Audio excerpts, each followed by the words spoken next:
entière s'est emparée du plus mystérieux et du plus tragique des faits divers de ces dernières années. L'affaire du pain qui rend fou. La paisible petite ville de Pont-Saint-Esprit a été la proie de ce mal inexplicable qui a frappé plus de 200 personnes. Des crises de folie hallucinatoires dues à la présence dans le pain de l'ergotine, le poison des céréales, ont fait plusieurs morts. La vente du pain a été aussitôt interdite.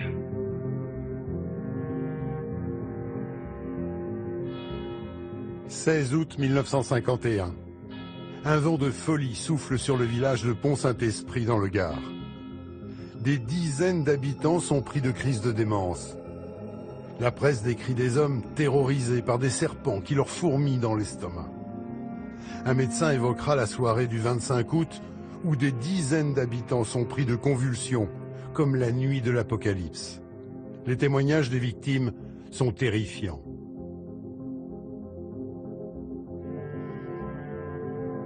Je suis resté exactement 21 jours sans dormir. Absolument impossible de fermer l'œil, malgré tous les calmants et somnifères que le médecin a pu m'administrer. Alors il est évident, quand on reste 21 nuits sans dormir, l'esprit travaille. Et ma jeune fille avait des crises terribles d'hallucination, se dressant sur son lit, voyant le sang qui tombait du plafond de partout, voyant des tigres qui bondissaient dessus, des lions, des ours qui venaient la dévorer. Et alors à ce moment-là, criant évidemment, poussant des cris terribles, des cheveux qui lui sortaient de la bouche. Elle avait toujours l'impression qu'elle avait sa bouche pleine de cheveux. Elle s'arrachait comme ça, n'est-ce pas, pour éliminer ses cheveux qu'elle n'y arrivait pas. Et vous vous souvenez de quelque chose, mademoiselle? Oh, rien du tout, monsieur. À Pont-Saint-Esprit, on appelle ça le drame du pain maudit. Car les malades ont tous mangé le pain de la boulangerie Brillant. C'est la première fois en France qu'un village entier devient fou. La presse fait ses gros titres et s'interroge sur les raisons de cette hallucination collective. À Pont-Saint-Esprit, c'est la panique. On se rue désormais sur les biscottes. Rapidement, les corbillards se succèdent dans la bourgade. On comptera 7 morts, 300 personnes intoxiquées et une cinquantaine internées en psychiatrie.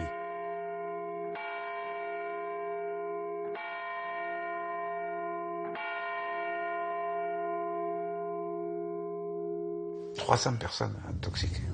Ah oui, oui, oui. Oh là là là là. Ça me rappelle un triste souvenir, triste. Il y a des gens qui étaient un peu, oui, ils étaient plus dans leur assiette, hein, ils savaient plus trop où ils habitaient. Hein. Les gens qui sautaient de leurs fenêtres, là, enfin, bon, bref. Oui. Je crois bien que c'était le pauvre Puche qui avait dit ça. Bien sûr, il en est mort, hein. Il s'était mis sur le bord de la fenêtre, il dit « Regardez les gars, je suis une libellule ». Oui, je crois qu'il a dit libellule, il n'a pas dit hirondelle. « Je suis une libellule, je vole ». Ils étaient vraiment fous. Ils voyaient que du feu. Ils voyaient que du feu, que du feu. Il y en a qui se battaient, qui s'envoyaient des gifles. Voilà. Ça, je me souviens que c'était vrai. Hein. Ils se débattaient tant qu'ils pouvaient. Ils criaient. Oh non, c'est une horreur. C'est une horreur. Alors qu'on enterre les premiers défunts, les enquêteurs pensent aussitôt à un retour du mal des Ardents, une maladie qui a causé des dizaines de milliers de morts au Moyen-Âge. Elle est due à l'ergot de seigle, un champignon parasite qui s'attaque aux céréales. On accuse le boulanger d'empoisonnement, puis le meunier. Arrêtés et incarcérés, ils sont relâchés au bout de quelques mois.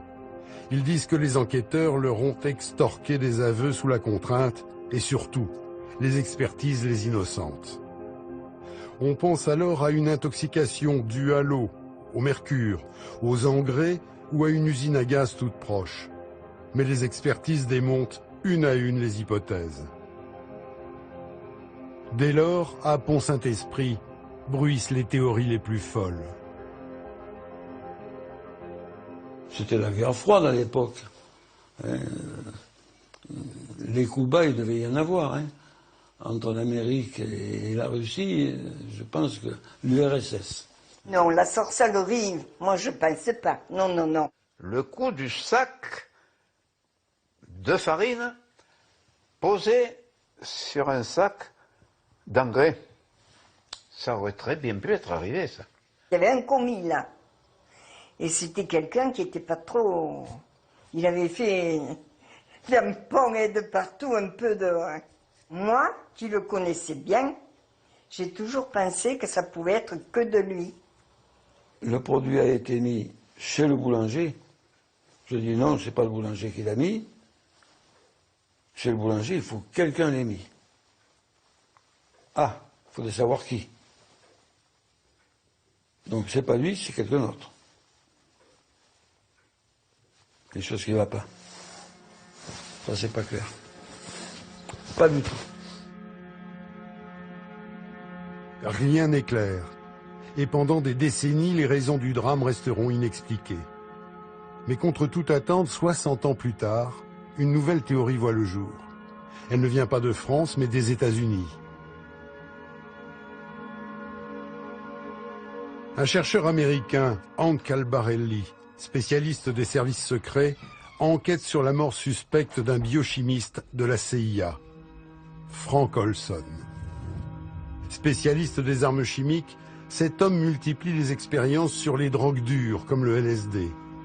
Il s'est d'ailleurs rendu en France quelques mois avant le drame de Pont-Saint-Esprit. Par la suite, il ne cessera de sombrer dans la dépression, répétant à sa femme qu'il avait commis une terrible erreur. Hank Albarelli fait alors le lien avec le drame de Pont-Saint-Esprit. Et s'il s'agissait de la pulvérisation de LSD sur le pain par la CIA et l'armée américaine? Je n'ai aucun doute sur le fait que Pont-Saint-Esprit était une opération secrète de l'armée américaine.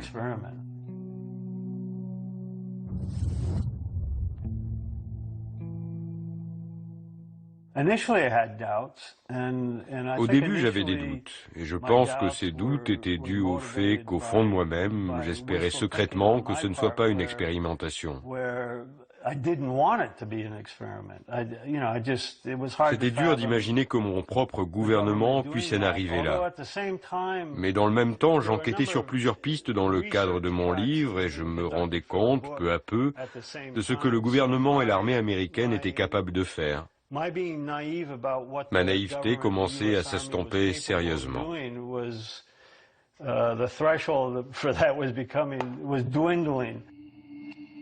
Est-il possible que les Américains aient drogué un village entier dans un pays allié, provoquant sans doute involontairement la mort de 7 habitants?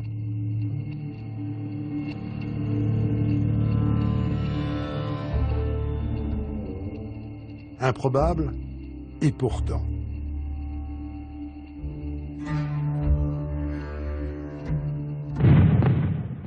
Pour comprendre ce qui s'est passé à Pont-Saint-Esprit, il faut revenir à la fin de la Seconde Guerre mondiale.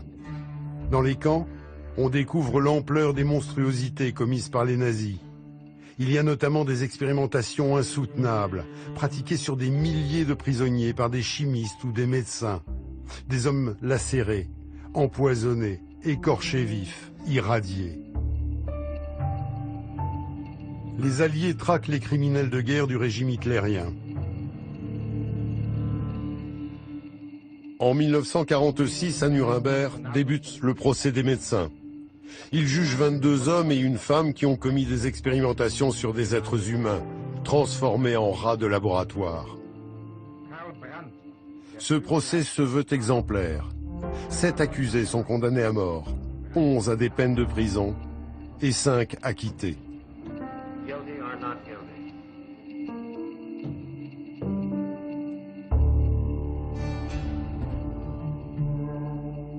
Les Américains rédigent pour l'occasion le Code de Nuremberg, un modèle du genre qui impose des règles strictes aux expérimentations sur les humains.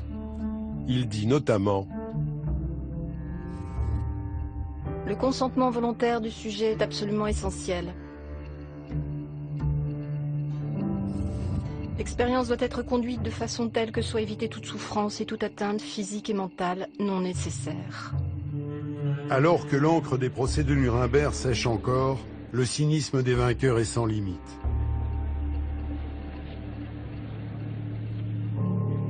Les services secrets américains montent l'opération Paperclip. Près de 1500 scientifiques allemands et parmi eux des criminels de guerre sont exfiltrés vers l'Amérique. On leur offre une nouvelle vie en échange de leur savoir et leur collaboration. C'était un jeu de dupes, de propagande, dans lequel les Américains se sont lancés. C'était presque un procès pour la forme.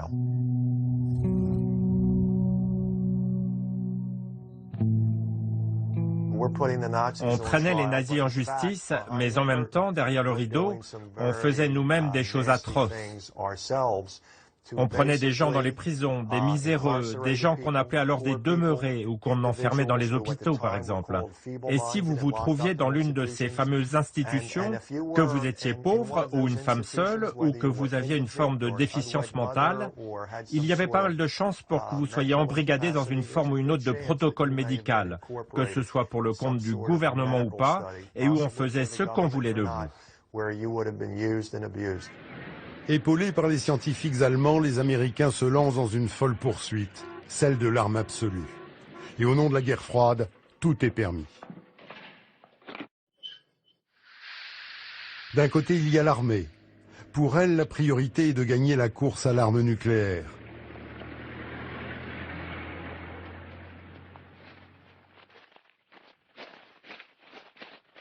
Alors, pour tester les effets des irradiations à grande échelle, elle utilise ses propres soldats, car ils sont dociles et disciplinés. De 1946 jusqu'à 1962, entre 250 000 et 500 000 d'entre eux seront irradiés sur l'atoll de Bikini ou dans le désert du Nevada. On expose des militaires sans aucune protection, étrangers aux risques qu'ils encourent. Et c'est à coups de balai que l'on nettoie les particules irradiées. Ces images servent de propagande à une armée qui veut afficher sa toute-puissance technologique. How about radiation? You think there's much danger from radiation? Well, radiation is the least of the worries that the men are thinking about. I think most people thought that radiation was the greatest danger, didn't they? Where did they learn different? We were, prior to our instructions here, we received a very thorough briefing before we even came in this close to contact with it. De l'autre côté, il y a la CIA. Celle-ci est surtout intéressée par la manipulation mentale.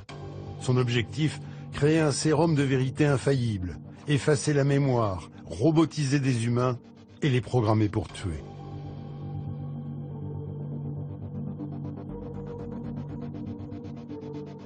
Cela tombe bien, car en 1948, un chercheur des laboratoires Sandoz, Albert Hofmann, découvre une molécule qui met en ébullition les services secrets.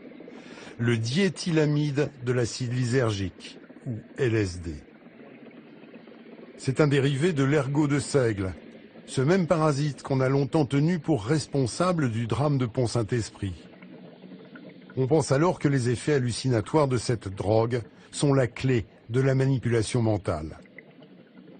Craignant que les soviétiques ne mettent la main sur les échantillons de Sandoz, les Américains achètent tout le stock. La découverte du LSD est aussi une aubaine pour l'armée, car en marge du nucléaire, elle cherche une arme qui permette de soumettre un ennemi sans tirer un coup de feu. L'homme qui sera longtemps à la tête de ce programme, c'est James Ketchum, ici en uniforme. C'est un psychiatre qui travaille désormais pour les militaires. En bon patriote, il est prêt à aller très loin dans ses recherches. Il teste donc une trentaine de drogues, mais surtout le LSD et le redoutable benzylate. 7000 soldats vont passer entre ses mains. Des centaines d'entre eux ont attaqué l'armée en justice en raison des effets secondaires qu'ils ressentent encore et qu'ils attribuent à ces drogues. Quoique mis en examen, James Ketchum voit les choses autrement.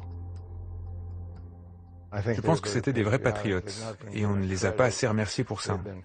On les a traités de rats de laboratoire innocents, mais ce n'était pas du tout ça.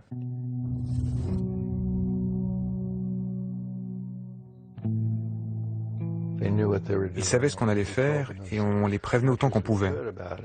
Il ne fallait pas qu'on dévoile le nom des drogues, car certaines étaient faites de façon artificielle. Et si on donnait le nom, ça aurait permis de donner leurs composants. On avait peur que les Soviétiques les découvrent car ils nous espionnaient. On pensait qu'ils étaient en avance sur nous, mais en fait, ce n'était pas le cas. Alors ils nous pistaient pour voir ce qu'ils pouvaient apprendre de ce qu'on faisait. Ils ont d'ailleurs développé les mêmes drogues par la suite.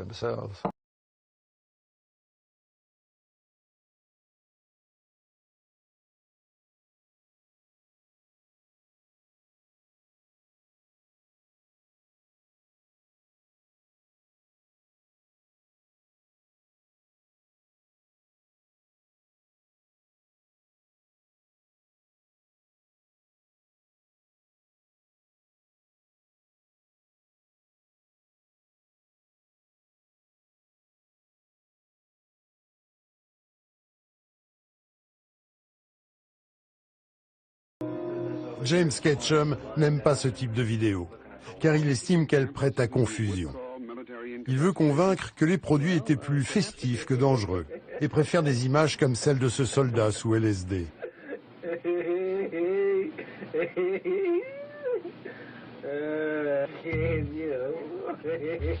Il met aussi en avant la vidéo de ces volontaires à qui on a administré des doses minimes de LSD. Quelques minutes plus tard, ils sont incapables de répondre à des ordres simples. Incapables aussi de réaliser des exercices basiques.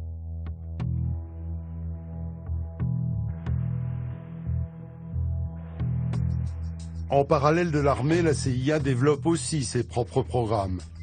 Nom de code, Bluebird, Artichoke, puis plus tard MK Ultra. Mais pour lancer des expériences à grande échelle, il faut des fonds. En 1950, la guerre de Corée sert de prétexte idéal. Des soldats américains sont faits prisonniers. Pendant leur détention, certains pilotes avouent avoir bombardé la Corée avec des armes chimiques, ce qui est interdit. Les Américains crient à la manipulation. La CIA profite de l'aubaine pour obtenir des budgets lui permettant de travailler sur le lavage de cerveau. Pendant la guerre en Corée, les pilotes américains qui étaient capturés ont apparemment commencé à faire de faux aveux sur la guerre chimique.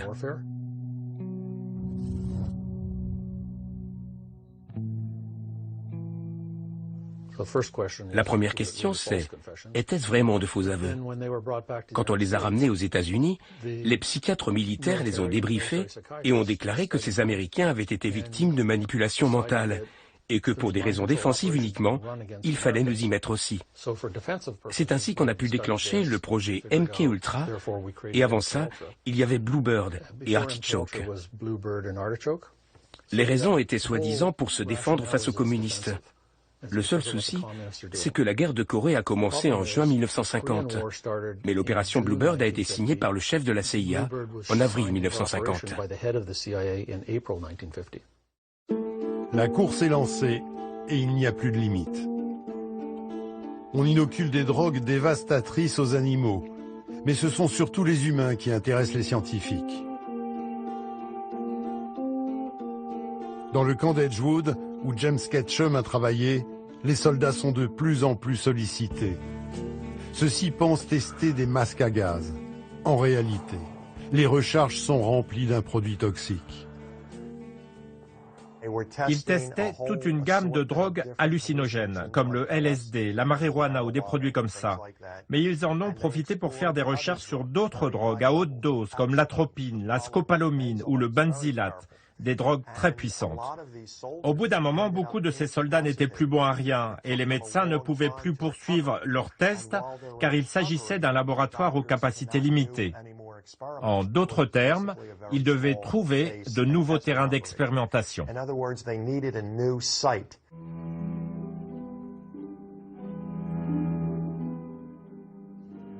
C'est dans ce contexte de guerre froide et de coups bas barbouzards que le 16 août 1951 survient la tragédie de Pont-Saint-Esprit. La France est en disette économique et les Américains se méfient de cet allié ingérable. Le village est alors aux mains des socialistes. Aux yeux de l'Amérique, ce sont les rouges, Ils sont l'avant-garde du péril soviétique. Mais Roger Castillon, le maire, ne croit pas au complot venu de l'étranger. Ce que j'ai du mal à imaginer, c'est pourquoi Pont-Saint-Esprit serait devenu le terreau expérimental de la CIA. Voilà, quoi.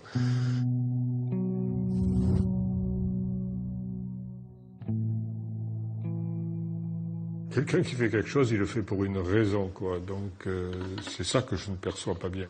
Donc je vois pas bien pourquoi la CIA serait derrière cet événement-là. Mais les experts américains comme Colin Ross sont beaucoup plus terre-à-terre. Il est évident que cette substance ne tombait pas du ciel. Ce n'était pas dû à une catastrophe naturelle. C'était quelque chose d'organisé, placé volontairement, de contrôlé. Donc, que ce soit du LSD ou quelque chose d'autre, ça ne change rien sur le fond. Ce qui s'est passé à Pont-Saint-Esprit n'est pas un phénomène qui s'est déroulé une seule fois dans un petit village français. C'est dans la lignée d'autres expérimentations qui ont eu lieu sur des citoyens des États-Unis et pour lesquels il existe des documents incontestables. Pour arriver à leur fin, les Américains auraient-ils été prêts à prendre une ville entière pour laboratoire? Après tout, il s'agit de civils et non de soldats disciplinés.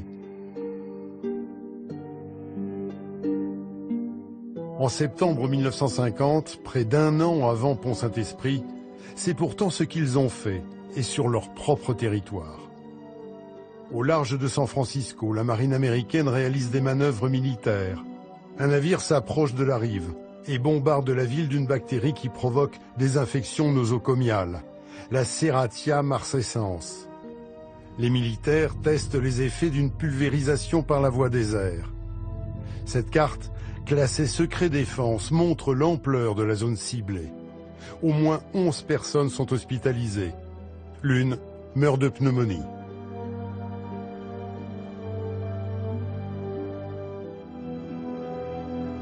Il s'agit de faits incontestables.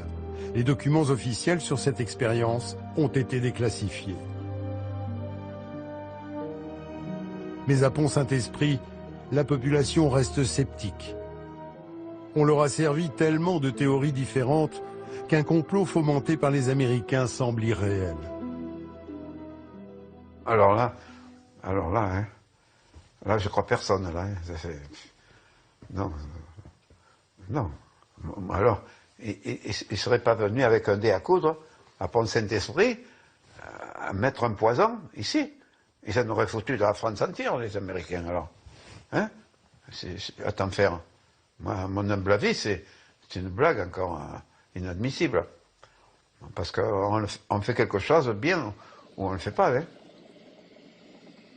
Les habitants du village se demandent aussi pourquoi une drogue réputée festive et adulée par les hippies aurait eu des effets aussi terrifiants chez eux.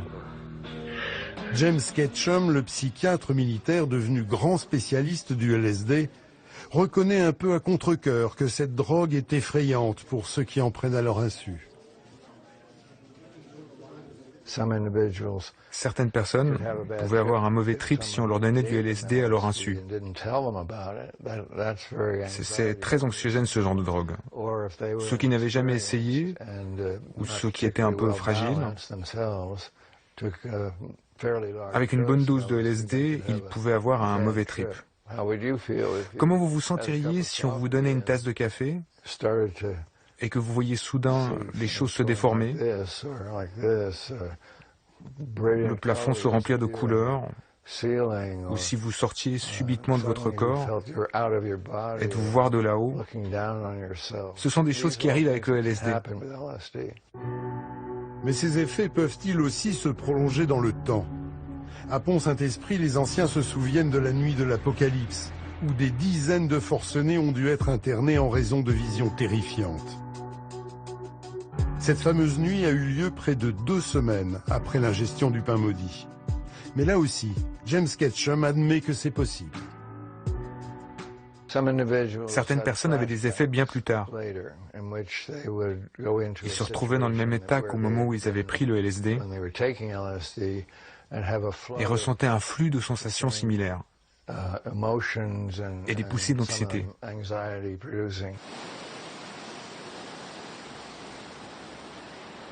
En 1951, les enquêteurs français pensent d'ailleurs au LSD et font appel à Albert Hofmann, l'inventeur de la drogue. Sur place, celui-ci déclare aux enquêteurs qu'il ne doute pas que les hallucinations sont dues au LSD. Mais de retour en Suisse, Hofmann bredouille qu'il s'est trompé. Les Français veulent alors des explications, mais des documents des autorités sanitaires datant de 1951 montrent que l'expert devient subitement injoignable. Nous ne pouvons que regretter que l'éminent professeur n'ait pas eu l'occasion de rentrer en relation avec nous. Je pense que si les scientifiques de Sandoz affirment soudain que ce n'est plus du LSD, c'est juste pour dissimuler qu'on peut être sûr à 100% que ce LSD provenait de chez eux. Sandoz était alors les seuls à en avoir. C'est de l'intox tout ça. Après des mois d'enquête, les Français sont tellement désorientés par l'accumulation de pistes qui ne mènent nulle part que l'affaire de Pont-Saint-Esprit se noie peu à peu dans son propre mystère.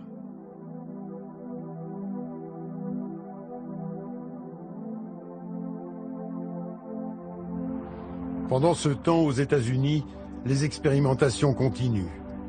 Et elles vont prendre une ampleur jamais atteinte dans aucun pays, y compris le bloc soviétique.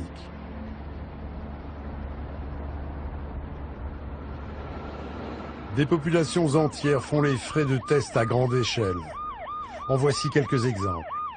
Ici aussi, il s'agit de cas indiscutables, reconnus par l'Amérique.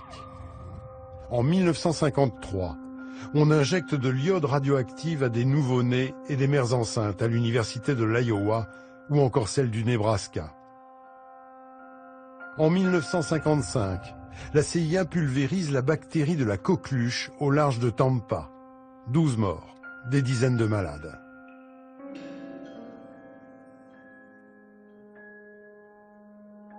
En 1955 toujours, la CIA enrôle des prostituées à San Francisco, ouvre 2 maisons de passe et teste des drogues sur les clients. Les ébats sont filmés à travers un miroir sans teint. En 1956, l'armée lâche des millions de moustiques infestés de la fièvre jaune et de la dengue sur les villes de Savannah et Avon. Plusieurs morts et des centaines de personnes infectées.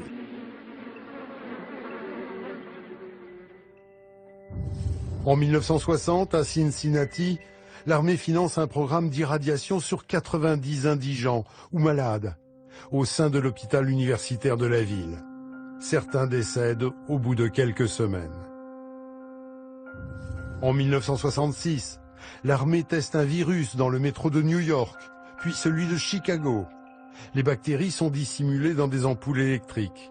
On veut étudier la propagation d'agents chimiques en grandeur nature. Pour ces expériences, l'armée ou la CIA finance des laboratoires dans les universités les plus prestigieuses, Yale, Stanford, Harvard ou Columbia. Elles y sont toutes. Glorifiées par l'idée de travailler pour la défense de la nation, les chercheurs deviennent fous. Le docteur Kleitman, à Philadelphie, a augmenté 468 fois les doses, à tel point que cela a effrayé les biochimistes qui ne comprenaient pas qu'un docteur aussi respectable puisse faire ça. À Washington, Walter Freeman, un spécialiste de la lobotomie très réputé, voyageait à travers le pays et faisait des lobotomies jusque dans sa camionnette. Il utilisait un pic à glace et en faisait jusqu'à 15 à 20 par jour.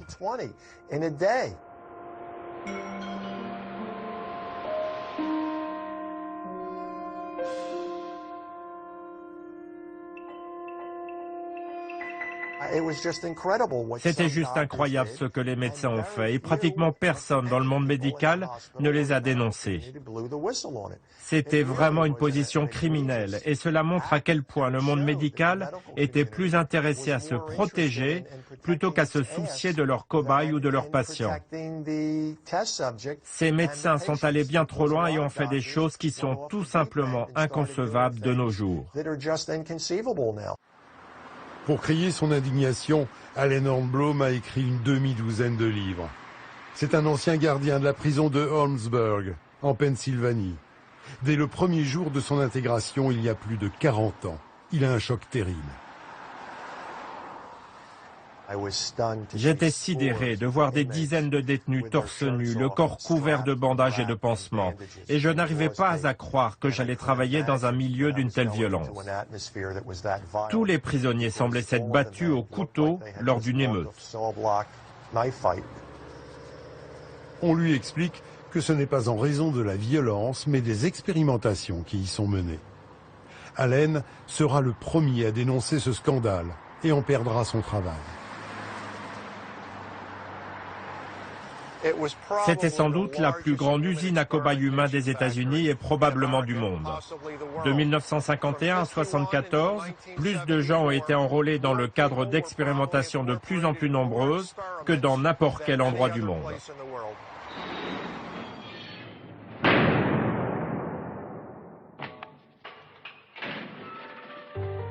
Drogue, virus, cellules cancéreuses, plutonium, gaz sarin. Les produits les plus toxiques sont testés à Holmesburg, mais aussi dans des dizaines de prisons à travers le pays. Pour dénoncer ces expérimentations, Allen Hornblum va retrouver d'anciens détenus, comme Youssef. En 1961, cet homme est incarcéré pour vente de marijuana. Il est pauvre, peu éduqué. On lui propose de participer à des tests pour $1 par jour. Depuis, Youssef a dû être opéré du tube digestif. Il a le foie malade, la peau ravagée et ne peut plus travailler. Son premier test, ce sera sur un bain moussant pour le compte de l'entreprise Johnson & Johnson. Ils ont pris de l'adhésif et l'ont appliqué plusieurs fois sur mon dos, jusqu'à ce que les premières couches de peau disparaissent.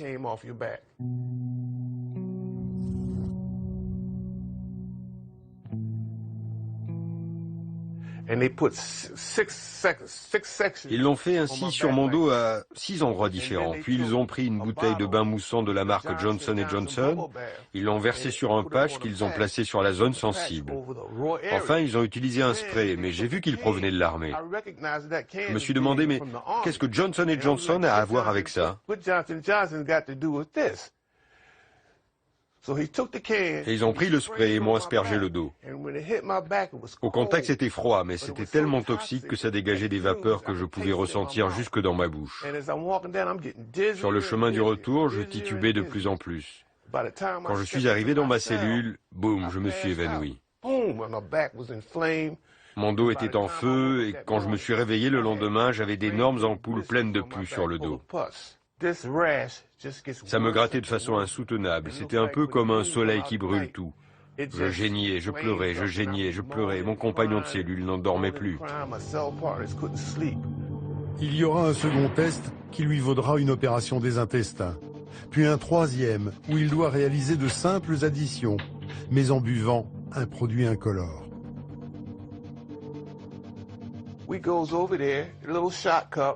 Nous voici donc avec notre petit verre qui ressemblait à de l'eau, et on devait le boire.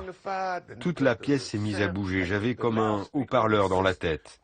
Les murs étaient devenus comme de l'eau, vous voyez le genre? Et je suis resté un long moment prostré, plutôt que de continuer le test. Je suis entré dans ma cellule dans cet état, et je vous jure, j'étais en loque. C'était une drogue à effet retard qu'ils avaient mis dans ce verre, et les effets ont duré pendant des semaines. Les détenus m'ont surnommé l'incontrôlable. Je ne parlais plus à personne, j'avais peur de tout le monde, et tout le monde semblait avoir peur de moi.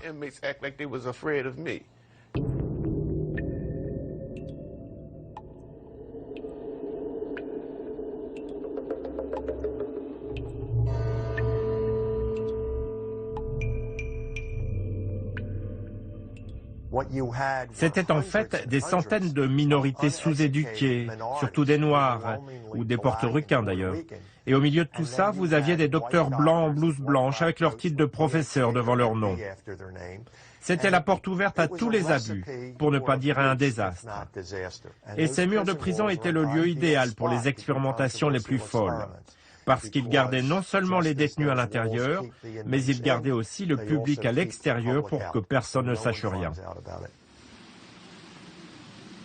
On utilise des détenus, mais aussi des malades. Dans certains hôpitaux, on oriente des patients dans des services financés par la CIA.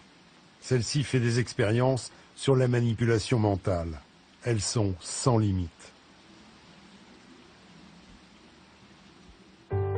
En 1965, Karen Wetmore a seulement 13 ans lorsqu'elle est admise à l'hôpital du Vermont. Elle y fera plusieurs séjours jusqu'à sa majorité. Elle souffre de dépression sévère après avoir subi des actes de pédophilie de la part d'un voisin. Internée contre son gré, on la coupe de tout contact avec sa famille, en expliquant que c'est pour son bien. La CIA était surtout en quête d'enfants âgés entre 13 et 18 ans. Ils voulaient leur modifier la personnalité. On se sentait dans un état d'abandon total. Vous êtes là, attaché, enfermé dans cette pièce, et qu'importe si vous criez, qu'importe ce que vous dites, personne ne viendra à votre secours. C'est vraiment quelque chose qui vous traumatise à vie. Les médecins s'acharnent sur Karen. Ils veulent lui effacer la mémoire et en faire un robot à leur merci. Il faudra 30 ans de lutte devant les tribunaux pour que Karen obtienne son dossier médical. Elle y découvre la violence des traitements qu'elle a subis.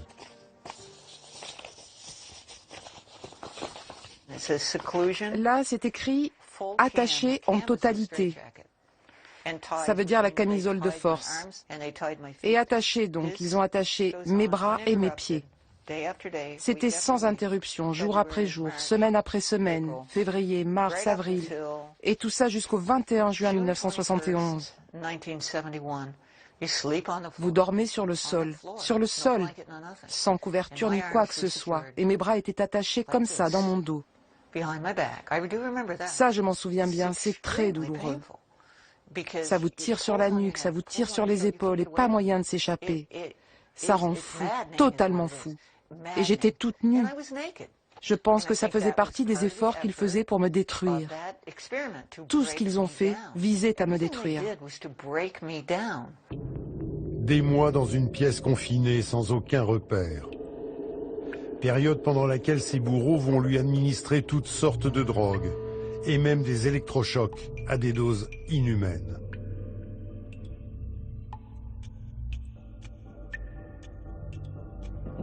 Nombre d'électrochocs et le nombre de secondes pendant lesquelles ils les ont maintenus.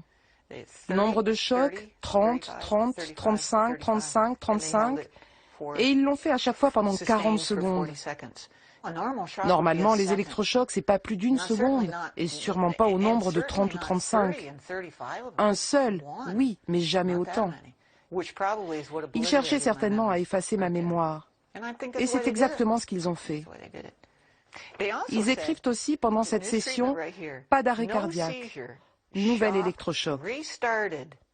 Donc je pense qu'ils m'en ont remis une dose parce qu'ils n'ont pas réussi à provoquer l'arrêt cardiaque. Ils l'ont donc recommencé peut-être plus d'une fois.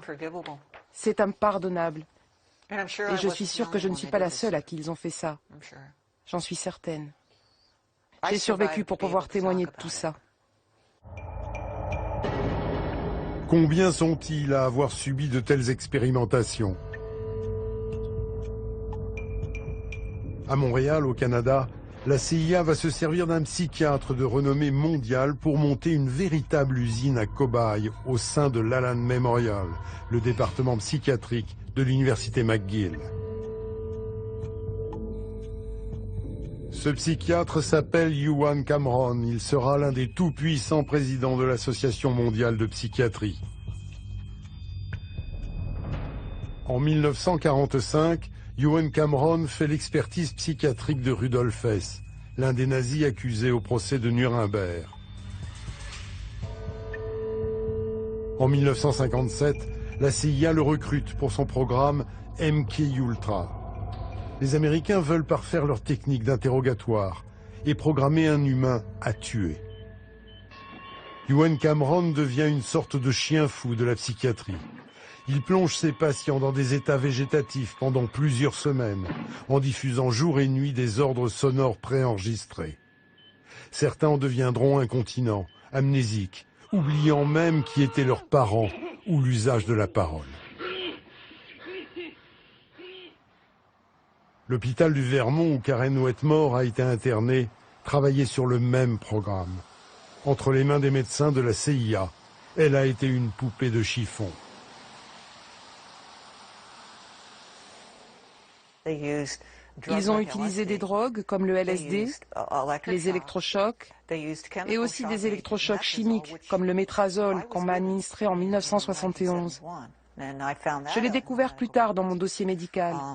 C'est une drogue extrêmement puissante, très violente. La CIA elle-même disait que c'était une drogue insoutenable, physiquement et psychologiquement insoutenable.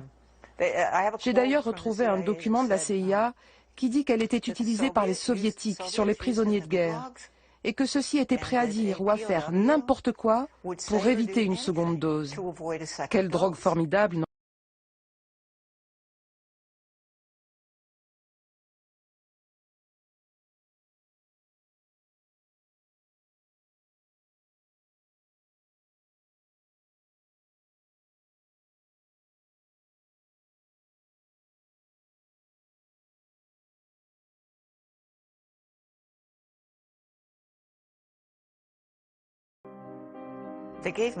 Ils m'ont donné 1800 mg, ce qui est apparemment une dose énorme. Et cette nuit-là, je me suis plainte d'entendre des voix d'hommes dans ma tête qui me tourmentaient et m'obsédaient. Et j'ai tenté de m'immoler par le feu. L'imagination des savants est sans limite. Sur ces images, un taureau charge la cape qui s'agite devant lui. Quelques instants plus tard, on lui implante un émetteur dans le cerveau. Puis on le lance à nouveau dans l'arène. À chaque charge, il reçoit une impulsion qui coupe son élan. Des documents aujourd'hui déclassifiés montrent que des émetteurs plus sophistiqués ont été testés sur des cobayes humains. Il y a toujours des débats sans fin entre ceux qui croient et ceux qui ne croient pas. Mais moi, ce qui m'intéresse, c'est ce que disent les documents. Eh bien, ces documents décrivent clairement l'implantation d'électrodes dans le cerveau des gens, activer ces électrodes à partir d'un transmetteur et changer le comportement des gens. De violents à taper les murs, ils deviennent des moutons. Derrière l'oreille de Karen, il y a justement une cicatrice dont elle ne connaît pas l'origine.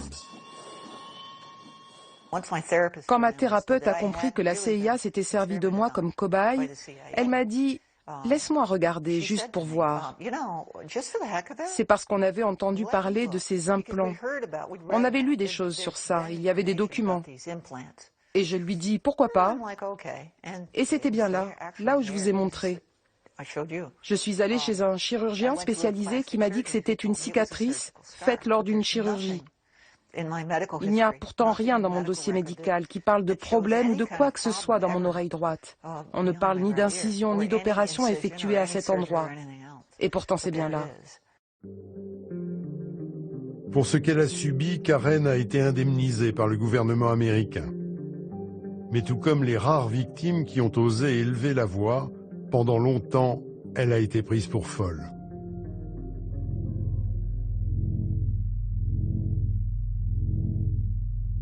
Comment la machine à broyer s'est-elle enrayée?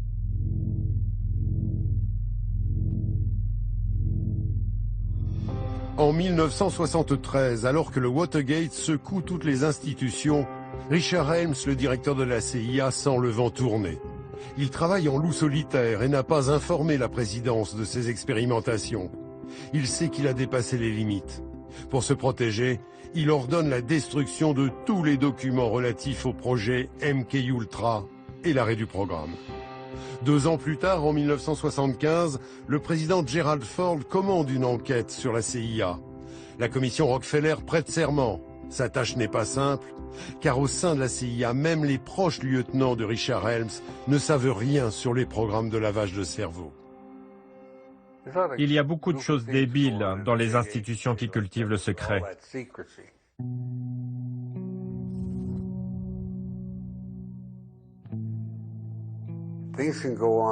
Il y a plein de choses qui s'y passent sans que vous ne sachiez quoi que ce soit, sans que les gens qui travaillent avec le directeur ne sachent quoi que ce soit et que le directeur lui-même ignore. On garde tout sous le couvercle. Si ça marche, on en parle, mais en attendant, mieux vaut ne rien dire, pour ne pas avoir de problème.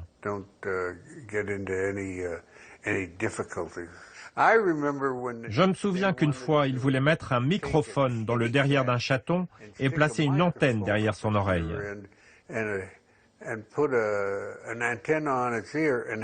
Et il devait le relâcher, par exemple, dans le cas d'espions qui discutent dans un jardin, et qu'il se rapproche d'eux pour écouter ce qu'ils disaient.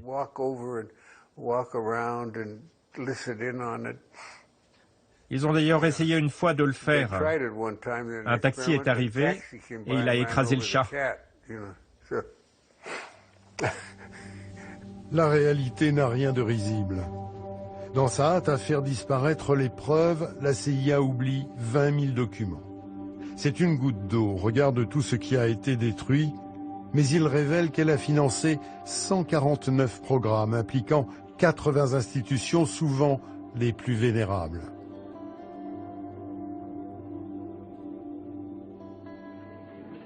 Appelés à se justifier, les responsables de la CIA, comme le docteur Lashbrook, mentent et minorent les faits.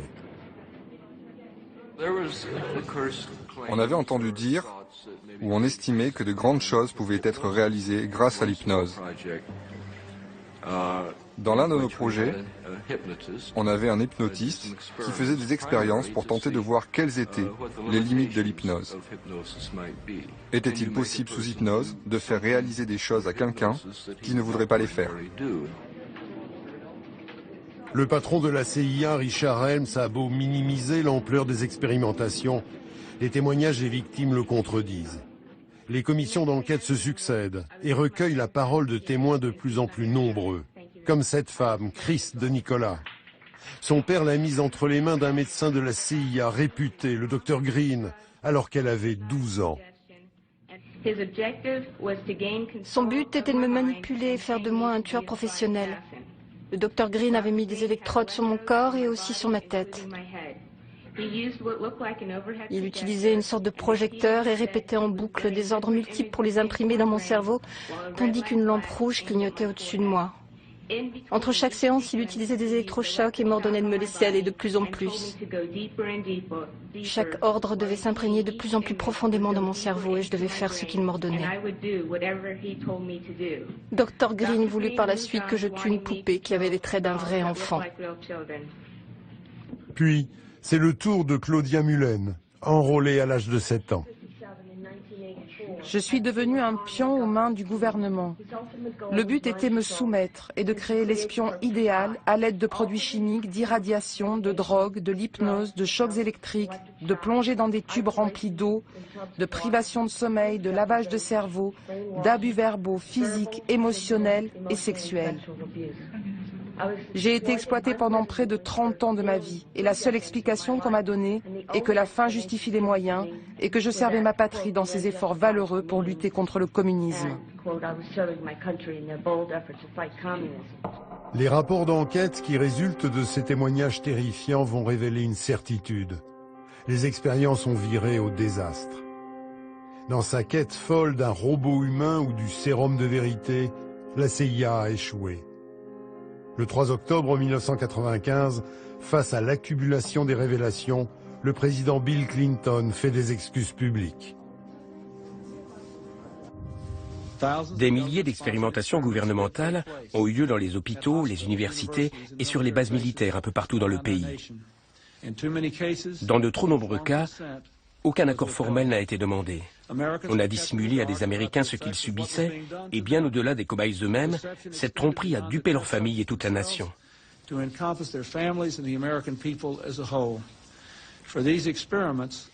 Ces expérimentations sont restées secrètes, et elles ont été dissimulées non pour des raisons de sécurité, mais par crainte du scandale. Et ça, c'est anormal. Donc aujourd'hui, au nom d'une nouvelle génération de leaders et des citoyens américains, les États-Unis d'Amérique présentent leurs excuses sincères aux citoyens qui ont été victimes de ces expérimentations, ainsi qu'à leurs familles et à leurs proches.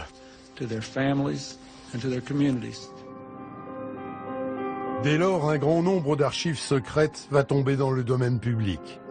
Des chercheurs vont s'intéresser à cette période trouble, et notamment Hank Albarelli. Celui-ci travaille sur la mort suspecte de Frank Olson, le biochimiste qui officiait au sein de la CIA. Dès 1951, l'année du drame de Pont-Saint-Esprit, Frank Olson met en doute l'éthique des expérimentations qu'il réalise et en devient dépressif. En novembre 1953, la CIA met à son insu du LSD dans son verre. 9 jours plus tard, il se défenestre du 13e étage d'un hôtel de New York. Meurtre ou suicide, on ne saura jamais. Lors de son enquête, Hank Albarelli tombe sur ce document surprenant. Il provient de la Maison-Blanche et relie étrangement le nom de Frank Olson à Pont-Saint-Esprit. Pourquoi donc, en pleine guerre de Corée, la Maison-Blanche s'intéresse-t-elle à ce petit village français? Mieux encore, Hank tombe aussi sur une étude réalisée par la CIA sur le LSD. Le document lui-même était une étude de travail qui traitait spécifiquement du LSD. Il ne parlait absolument pas de l'ergot. Il y avait une sorte de chapitre qui parlait du drame de Pont-Saint-Esprit, et les 2 premiers paragraphes de ce texte décrivaient essentiellement ce qu'on savait déjà tous sur les événements qui se sont déroulés dans le village.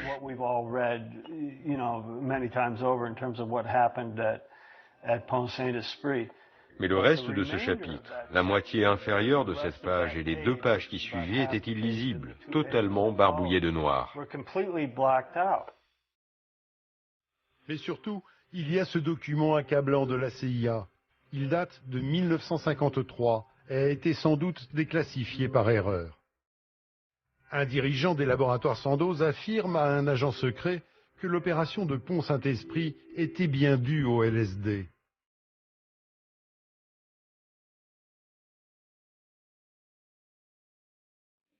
Les laboratoires Sandoz, c'est là où travaille Albert Hofmann, l'homme qui a découvert le LSD. Celui-là même qui avait rendu la drogue responsable de la tragédie de Pont-Saint-Esprit, avant de se rétracter. Quand j'ai vu ce document qui détaillait le rendez-vous entre la CIA et un cadre haut placé de Sandoz, un type important qui n'était pas Hofmann mais que je n'ai toujours pas réussi à identifier, c'est devenu plus qu'évident pour moi que Sandoz avait pris part à cette expérimentation. Ils ont sans doute fourni la drogue aux services opérationnels qui ont agi au nom de l'armée américaine basée à Fort Detrick, et ils étaient parfaitement au courant de ce qui s'était passé à Pont-Saint-Esprit.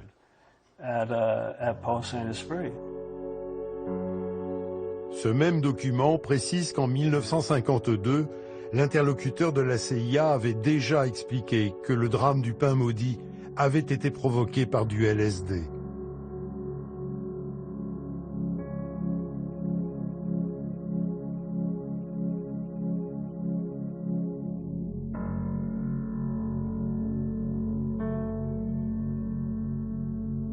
Les autorités françaises ont-elles tenté d'étouffer l'affaire? Plusieurs années après le drame, un responsable de l'association des victimes s'étonnait du manque d'entrain des enquêteurs. J'aurais dû recevoir au moins une fois la visite d'un inspecteur. Or, jamais je n'ai reçu la visite d'un policier. Et aucune des victimes de l'intoxication ne peut prouver aujourd'hui qu'elle a reçu la visite d'un inspecteur de la PJ.